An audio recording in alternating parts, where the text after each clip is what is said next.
बढ़ी चढ़ी के बोला तारू काहे तू बोलिया बढ़ी चढ़ी के बोला तारू काहे तू बोलिया सुगी गौवा हो शहीद गाँव हो चली जाई गलिया सुगी गौवा हो शहीद गाँव हो चली जाई गलिया सुगी बढ़ी चढ़ी के बोला तारू काहे तू बोलिया सुगी बढ़ी चढ़ी के बोला तारू काहे तू बोलिया सुगी गौवा हो शहीद गाँव हो चली जाई गलिया सुगी गौवा हो शहीद गाँव हो चली जाई गलिया सुगी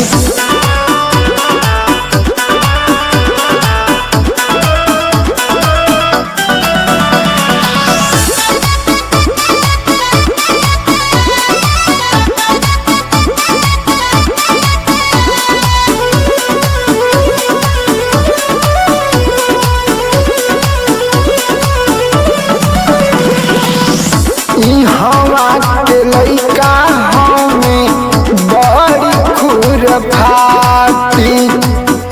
ढेर जे चोन्हई बूत मार दी लाठी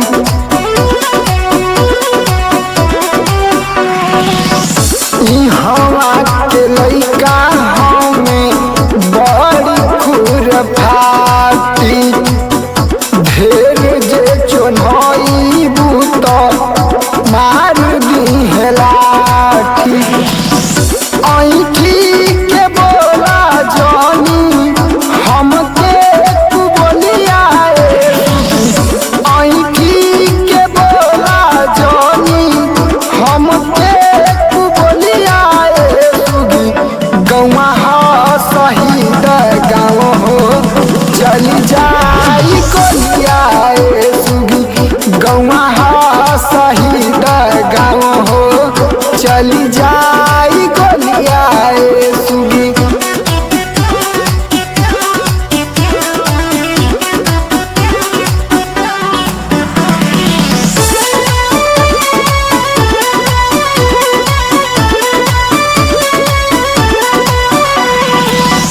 हम रंग बाजई सब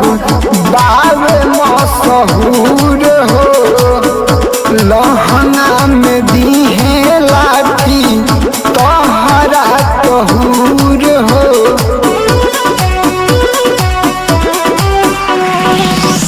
हम रंग बाजई सब बावे मशहूर हो लहंगा में दीहे लाठी तोहरा कहूर हो तोहरो बिगाड़ दीहे दहिया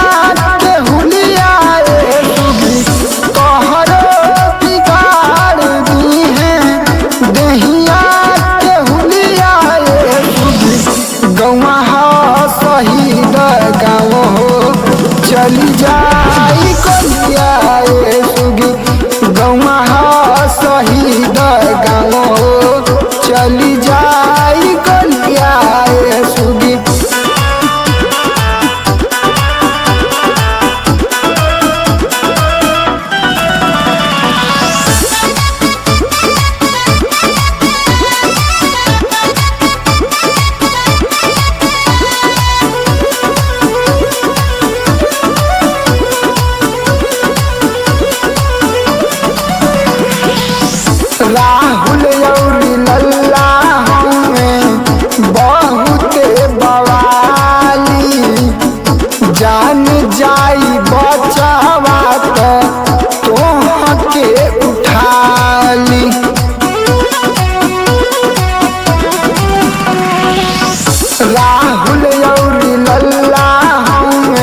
झंझनी